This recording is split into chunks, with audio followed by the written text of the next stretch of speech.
हम ईवीएम का विरोध नहीं कर रहे हैं, हम वीवीपैट मांग रहे हैं। ये बात समझिए। हमें 6 महीने से लटका के रखे हैं, हमें अपॉइंटमेंट ही नहीं मिल रहा है। और हम क्या कहना चाहते हैं, हम एक मेमोरेंडम पेश करना चाहते हैं ताकि ईवीएम का इस्तेमाल कीजिए, पर उसके साथ साथ वीवीपैट भी होना जरूरी है। ये ईवीएम ना इलेक्ट्रॉनिक वोटिंग मशीन नहीं है। ईवीएम का माने है electronic voting manipulation. M machine नहीं होता है, एम मैनिपुलेशन होता है। भारत इलेक्ट्रॉनिक्स एक पब्लिक सेक्टर कंपनी है जो ईवीएम बनाता है। उसके बोर्ड में 4 बीजेपी के पदाधिकारी डायरेक्टर हैं। तो ईवीएम कैसे निष्पक्ष होगा, ये बताइए। एक नारा दिया प्रधानमंत्री जी ने, बेटी बचाओ बेटी पढ़ाओ, और उस योजना के तहत जितना पैसा खर्च किया गया उसमें एक भी स्कूल नहीं खोला गया, सिर्फ प्रचार पे खर्च किया गया। मतलब प्रधानमंत्री जी को लगता है कि नाम बदलने से और भेष बदलने से देश बदलता है, इसीलिए वो प्रचार पे सारा पैसा खर्च करते हैं, स्कूल खोलने पे खर्च नहीं करते। स्कूल की अगर मैं बात करूं, एक बात और बता दूं, आप लोग ध्यान से अगर देखेंगे तो अखबार के किसी कोने में इतना छोटा सा न्यूज आता है कि सरकार ने 500 स्कूल बंद करने का निर्णय लिया है। ये स्कूल क्यों बंद किए जा रहे हैं? ये स्कूल इसलिए बंद किए जा रहे हैं कि स्कूल की जमीन को भू माफियाओं को दिया जा सके, उसका लैंड कैप्चर करने का ये साजिश रचा जा रहा है। साहब प्रधानमंत्री जी, आप स्नेचर बने हुए हैं, आप जॉब स्नेचर हैं, तो हम जॉब गिवर कैसे बने? पिछले 10 साल में नारी पर अन्याय, युवाओं पर अन्याय, श्रमिकों पर अन्याय, किसानों पर अन्याय, आदिवासियों पर अन्याय और मीडिया पर भी अन्याय हुआ है। मीडिया मालिकों पर अन्याय नहीं हुआ है, पर पत्रकारों पर अन्याय हुआ है। तो उसके लिए कुछ सवाल तो करेंगे ना। बार बार राहुल जी यही तो कह रहे हैं, यही तो कह रहे हैं राहुल जी कि मीडिया मालिक नहीं चाहते कि बेरोजगारी, महंगाई, हमारे समाज में बढ़ती हुई आर्थिक विषमताओं पर कोई डिबेट हो। जो कभी नहीं हुआ है हमारे देश में कि सारे के सारे एयरपोर्ट एक ही कंपनी, सारे बंदरगाह एक ही कंपनी, सारे स्टील कंपनियां जो बेचे जा रहे हैं एक ही कंपनी। मैं समझ सकता हूं 1 नेशन 1 इलेक्शन, पर ये 1 नेशन 1 कंपनी कहां से आया? ये 1 नेशन 1 कंपनी हो गया ना। 1 नेशन 1 लीडर, 1 नेशन 1 कंपनी। ये कांग्रेस के जमाने में नहीं था क्या? मोदी साहब ने कई ऐसे नवोदय विद्यालय खोले हैं। प्रधानमंत्री ने क्या किया है? अभी हमने 2 नवोदय विद्यालय देखे, एक पूर्णिया में और एक किशनगंज में। वहां लिखा गया था नवोदय विद्यालय, वो पुराना बोर्ड था, और नए पेंट में लिखा गया है पीएम श्री नवोदय विद्यालय। ये हमारे प्रधानमंत्री है ना, इनको भारत रत्न मिलना चाहिए रीब्रांडिंग के लिए, रीपैकेजिंग के लिए, मार्केटिंग के लिए। नवोदय बनाया गया राजीव गांधी जी के समय, केंद्रीय विद्यालय बनाया गया लाल बहादुर शास्त्री और पंडित जवाहरलाल नेहरू जी के समय, पर नाम लिखा जाता है पीएम श्री नवोदय विद्यालय, पीएम श्री केंद्रीय विद्यालय। यही तो हकीकत है, सारा का सारा पीएम के नाम पर है। बस 30 लाख लोग रोज हर साल जाते हैं उड़ीसा से बाहर, और 30 पूंजीपति उड़ीसा के अर्थव्यवस्था को बिल्कुल नियंत्रण करके बैठे हुए हैं। ये कैसे संभव है, ये बताइए। ये संभव इसलिए है क्योंकि बीजेडी और बीजेपी सिर्फ पूंजीपतियों के हाथ में है, ये माइनिंग माफिया के हाथ में है, ये मजदूरों के लिए नहीं है, ये अरबपतियों के लिए है। आप देख रहे हैं देश लाइव, देश की आवाज। पूरा भारतवर्ष में सरकारी स्कूल का स्तर गिरा हुआ है, इस विषय में बताइए। देखिए, आपने इतना जो सवाल पूछा गया है ना, मतलब का सवाल आप ही पूछे, सबसे जरूरी सवाल आपने पूछा है, मुद्दे का सवाल आपने पूछा है। शिक्षा की दुर्दशा इसलिए है कि शिक्षा मौजूदा सरकार का एजेंडा नहीं है, स्कूल मौजूदा सरकार का एजेंडा नहीं है, कॉलेज यूनिवर्सिटी मौजूदा सरकार का एजेंडा नहीं है। अगर उसका एजेंडा होता तो शिक्षा का ये दुर्दशा नहीं होता। आपको हम बताते हैं, एक बात को आंकड़ा दे रहे हैं। अभी हमारी जो वित्त मंत्री हैं, उन्होंने बजट पेश किया और हमारी यूनिवर्सिटी से ही पढ़ी हैं, और उस बजट में उन्होंने 60% से ज्यादा, मतलब जो पहले 100 रुपया खर्च किया जाता था अब 40 रुपया खर्च किया जाएगा। 60% से ज्यादा बजट की कटौती की गई है। मतलब शिक्षा पे पैसा खर्च ही नहीं करना है। पैसा किस पे खर्च करना है? प्रचार पे। मैं आपको एक और आंकड़ा देता हूँ। एक नारा दिया प्रधानमंत्री जी ने, बेटी बचाओ बेटी पढ़ाओ, और उस योजना के तहत जितना पैसा खर्च किया गया उसमें एक भी स्कूल नहीं खोला गया, सिर्फ प्रचार पे खर्च किया गया। मतलब प्रधानमंत्री जी को लगता है कि नाम बदलने से और भेष बदलने से देश बदलता है, इसीलिए वो प्रचार पे सारा पैसा खर्च करते हैं, स्कूल खोलने पे खर्च नहीं करते। स्कूल की अगर मैं बात करूं, एक बात और बता दूं, आप लोग ध्यान से अगर देखेंगे तो अखबार के किसी कोने में इतना छोटा सा न्यूज आता है कि सरकार ने 500 स्कूल बंद करने का निर्णय लिया है। ये स्कूल क्यों बंद किए जा रहे हैं? ये स्कूल इसलिए बंद किए जा रहे हैं कि स्कूल की जमीन को भू माफियाओं को दिया जा सके, उसका लैंड कैप्चर करने का ये साजिश रचा जा रहा है। इसीलिए तो मैं देश के आम नौजवानों से यह अपील करता हूं, हम साधारण लोग हैं, शिक्षा देना सरकार की जिम्मेवारी है। अगर हमको शिक्षा नहीं मिलेगी तो हमारी पीढ़ियां जो है वो पढ़ नहीं पाती और हम मिडिल क्लास नहीं बनते, पब्लिक सेक्टर नहीं होता, हमको नौकरी नहीं मिलती। इसीलिए जो आपको भ्रमित किया जा रहा है ना कि आप जॉब सीकर मत बनिए, जॉब गिवर बनिए। साहब प्रधानमंत्री जी, आप स्नेचर बने हुए हैं, आप जॉब स्नेचर हैं, तो हम जॉब गिवर कैसे बने? ये पॉलिसी का सवाल है। करना ये चाहिए कि हम एक मांग करते हैं एनएसयूआई की तरफ से कि शिक्षा पर जो खर्चा हो बजट का 10वां हिस्सा हो। हमारी सरकार बनेगी, हम एजुकेशन बजट को बढ़ाएंगे और क्वालिटी एजुकेशन पे खर्च करेंगे। सवाल यही मेरा है, हम लोग मीडिया के लिए क्या किए हैं? मीडिया पर अन्याय हुआ है ना पिछले 10 साल में। नारी पर अन्याय, युवाओं पर अन्याय, श्रमिकों पर अन्याय, किसानों पर अन्याय, आदिवासियों पर अन्याय और मीडिया पर भी अन्याय हुआ है। मीडिया मालिकों पर अन्याय नहीं हुआ है, पर पत्रकारों पर अन्याय हुआ है। तो उसके लिए कुछ सवाल तो करेंगे ना कुछ सर। बार बार राहुल जी यही तो कह रहे हैं, यही तो कह रहे हैं राहुल जी कि मीडिया मालिक नहीं चाहते कि बेरोजगारी, महंगाई, हमारे समाज में बढ़ती हुई आर्थिक विषमताओं पर कोई डिबेट हो। डिबेट किस पर होता है? कोई ध्रुवीकरण के विषय पर होता है। तो गलती आपकी नहीं है, गलती मालिकों की है। जब फोन कॉल आता है प्रधानमंत्री कार्यालय से कि इस विषय पर डिबेट कीजिए, इसको मत दिखाइए। भारत जोड़ो न्याय यात्रा को ब्लैकआउट कर दिया गया था सभी चैनलों से। 22 तारीख को, जनवरी 22 को ब्लैकआउट कर दिया गया था। जब राहुल जी शंकर देव की जन्म स्थान जा रहे थे, उसका खबर किसी चैनल में नहीं चला। तो गलती आपकी नहीं है। मीडिया को इंडिपेंडेंट रहना बहुत जरूरी है। कांग्रेस पार्टी ये मानती है कि पत्रकारों को सम्मान मिलना चाहिए और इंडिपेंडेंट मीडिया हमारे लोकतंत्र का एक महत्वपूर्ण स्तंभ है। क्वेश्चन का सवाल नहीं, आप दूसरे लोगों को 9-10 साल पहले बेरोजगारी, किसानों का प्रॉब्लम, ये सब नहीं था भारत में। पिछले 45 सालों में आपने करना है। एक मिनट, आपने तो पैदा किया बेरोजगारी। ठीक, बैठ जाइए। अच्छा बैठ जाइए। आप सवाल, आपका काम है सवाल पूछना, मेरा काम है आपका सवाल का जवाब देना। अगर आप सवाल पूछेंगे और उसी का जवाब आप देंगे तो मुझे बैठने की कोई जरूरत नहीं है। अभी अभी कन्हैया जी शांत हो जाइए, शांत हो जाइए। पानी चाहिए? नहीं, मैं आपके साथ 3 घंटे तक बहस करने के लिए तैयार हूँ, ठीक है? मुझे कोई समय की पाबंदी नहीं है। कन्हैया जी ने क्या कहा? पिछले 45 सालों में बेरोजगारी इतनी बड़ी नहीं है जितना कि अभी आप देख रहे हैं, जो हर 2 घंटे एक युवा आत्महत्या करता है या करती है। ये पिछले 10 साल की रिकॉर्ड नहीं है, आज का रिकॉर्ड है, आज जो आंकड़े बताते हैं। दूसरी बात, जो कभी नहीं हुआ है हमारे देश में कि सारे के सारे एयरपोर्ट एक ही कंपनी, सारे बंदरगाह एक ही कंपनी, सारे स्टील कंपनियां जो बेचे जा रहे हैं एक ही कंपनी। मैं समझ सकता हूं 1 नेशन 1 इलेक्शन, पर ये 1 नेशन 1 कंपनी कहां से आया? ये 1 नेशन 1 कंपनी हो गया ना। 1 नेशन 1 लीडर, 1 नेशन 1 कंपनी। ये कांग्रेस के जमाने में नहीं था, ये पिछले 10 साल की हकीकत है।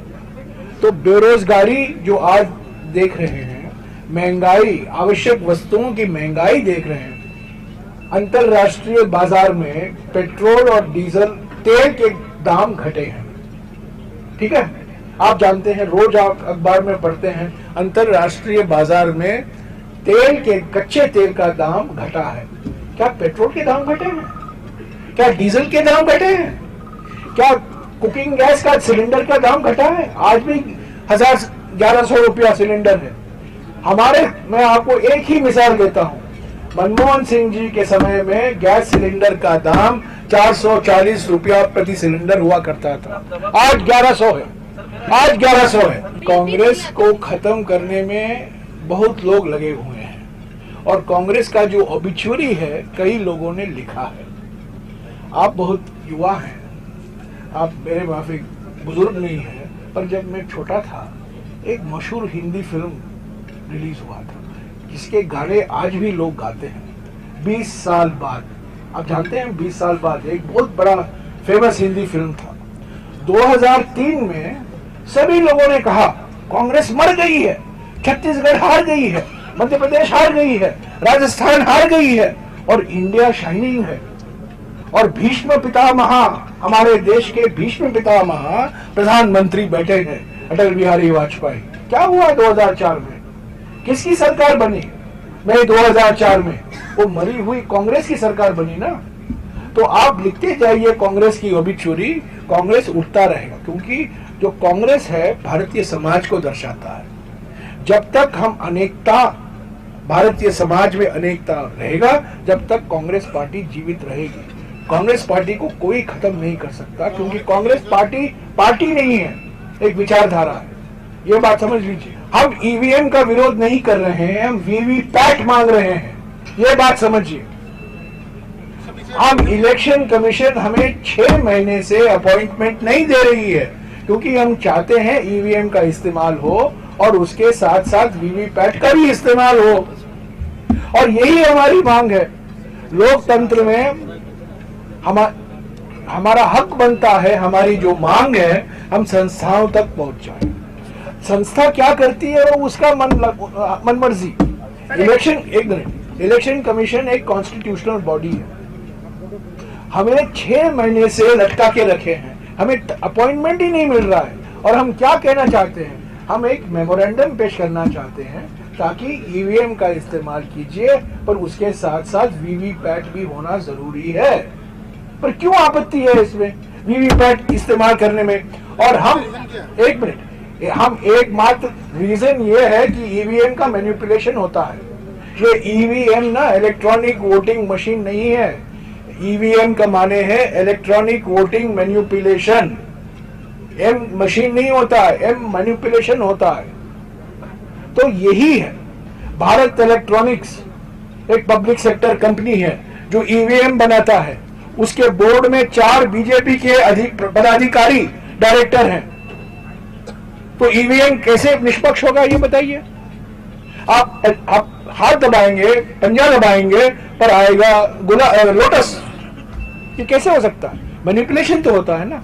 तो हम ये कह रहे हैं कि ठीक है, हमारा देश एकमात्र देश है जहां ईवीएम का इस्तेमाल हो रहा है। अमेरिका में नहीं है, इंग्लैंड में नहीं है, जर्मनी में नहीं है, वो छोड़ दीजिएगा।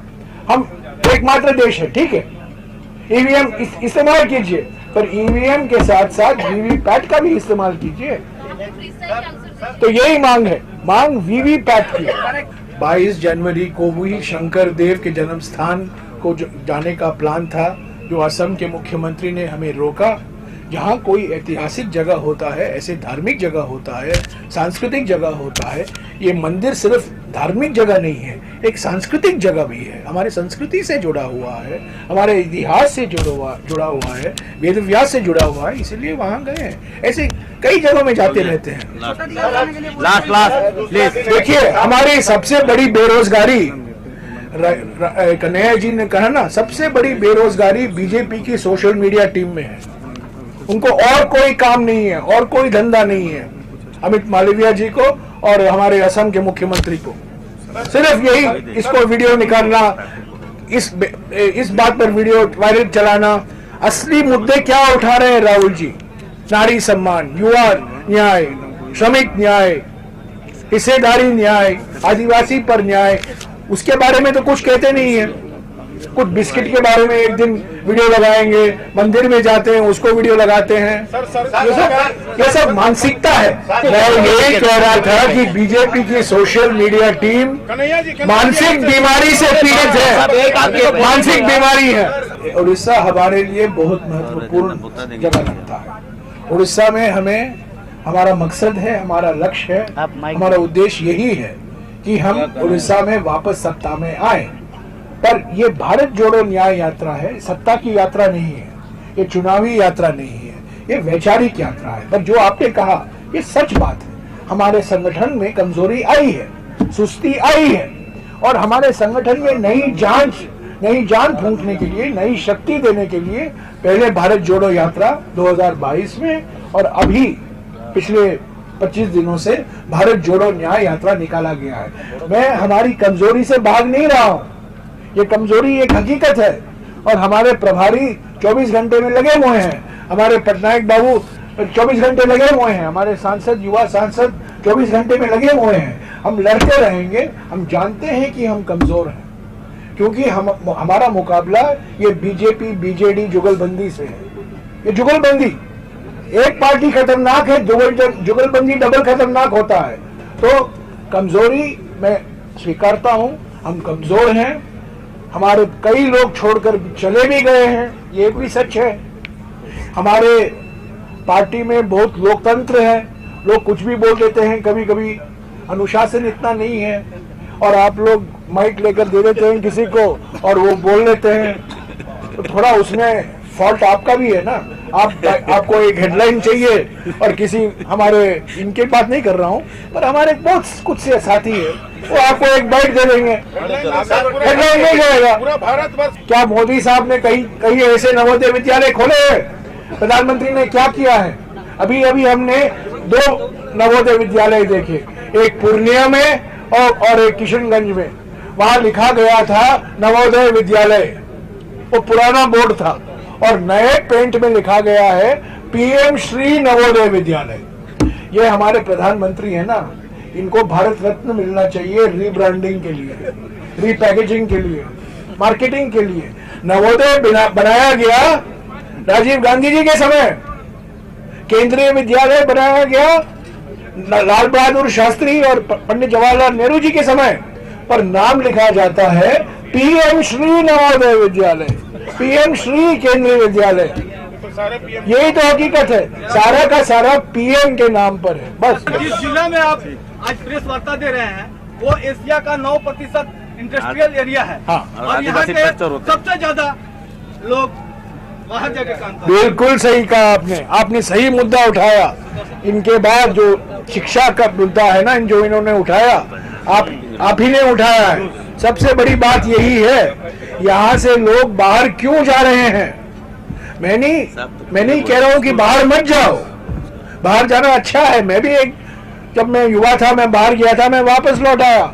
लोगों को बाहर जाना चाहिए, पर वापस भी आना चाहिए। लोग उड़ीसा से क्यों भाग रहे हैं? और जो भाग रहे हैं श्रमिक, जो भाग रहे हैं दलित, जो भाग रहे हैं आदिवासी, जो भाग रहे हैं पिछड़े वर्ग, और जो आ रहे हैं पूंजीपति, अरबपति। अरे इस पर तो संयम लगाना जरूरी है, इस पर तो नियंत्रण लाना जरूरी है। अगर सरकार की नीयत साफ है, अगर उड़ीसा को एक 24/7 मुख्यमंत्री की जरूरत है जो उड़ीसा जानता है, और उड़ीसा के बारे में उनके मन में इतनी ही दर्द है जितना कि अभी पटनायक जी और हमारे अजय कुमार जी ने कहा। कैसे हम बर्दाश्त कर सकते हैं कि 30 लाख लोग रोज हर साल जाते हैं उड़ीसा से बाहर, और 30 पूंजीपति उड़ीसा के अर्थव्यवस्था को बिल्कुल नियंत्रण करके बैठे हुए हैं। ये कैसे संभव है, ये बताइए। ये संभव इसलिए है क्योंकि बीजेडी और बीजेपी सिर्फ पूंजीपतियों के हाथ में है, ये माइनिंग माफिया के हाथ में है, ये मजदूरों के लिए नहीं है, ये अरबपतियों के लिए। हमने मांग की है, और बड़ी अफसोस की बात है कि इलेक्शन कमीशन जो निष्पक्ष संवैधानिक संस्था है, आज तक 6 महीने हो गए हैं, आज तक हमें अपॉइंटमेंट नहीं दिया है वीवीपैट के मसले को लेकर।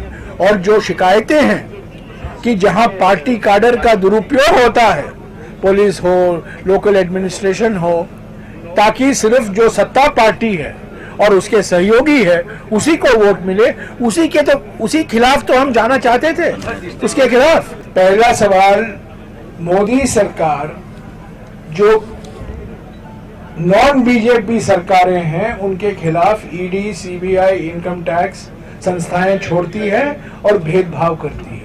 उड़ीसा इसमें शामिल नहीं है, क्योंकि मैं आपको एक मजेदार बात कहता हूं। हम पश्चिम बंगाल में गए, एक दिन पहले नीतीश कुमार जी की पलटी हुई। हम झारखंड में आए, एक दिन पहले हेमंत सोरेन की गिरफ्तारी हुई। तो किसी ने पूछा आप उड़ीसा में क्या करोगे, तो मैंने कहा उसमें कोई खतरा नहीं है। नवीन बाबू ना पलटी करेंगे, ना ईडी और सीबीआई उसके पीछे छोड़ा जाएगा। वो नवीन बाबू की सरकार और दूसरे पी की सरकार बरकरार रहेगी। और यही तो हुआ है। कर्नाटक के मुख्यमंत्री और कर्नाटक के सभी सांसद और विधायक जंतर मंतर पर बैठे हुए हैं, क्योंकि जो पैसा, जो धनराशि, जो संसाधन उनका संवैधानिक हक बनता है उसको नहीं दिया जा रहा है मोदी सरकार। क्यों मालूम है? क्योंकि 1 साल पहले मोदी ने प्रचार किया कर्नाटका में, जय बजरंग बली, जय बजरंग बली, उन्होंने प्रचार किया और कर्नाटक की जनता ने उनको सही जवाब दिया। 135 एमएलए कांग्रेस के चुनकर आए। नाराज हो गए प्रधानमंत्री। प्रधानमंत्री तो अहंकार आचार्य है ना, किसकी हिम्मत होती है प्रधानमंत्री से जवाब करने की। और कर्नाटक की जनता ने उनको ठुकराया, तो कर्नाटक की जनता को जो पैसा उनका बनता है मत दो। तो यही हुआ है। एमएसपी की गारंटी राहुल जी ने कहा है, मैं वही दोहराऊंगा, किसान न्याय के लिए एमएसपी को कानूनी दर्जा देना जरूरी है। एमएसपी को लीगल गारंटी कांग्रेस सरकार देगी। वो लीगल गारंटी उड़ीसा में भी लागू होगा, पंजाब में भी लागू होगा, हरियाणा में भी लागू होगा, सभी राज्यों में लागू होगा। यही असली किसान न्याय है। Thank you.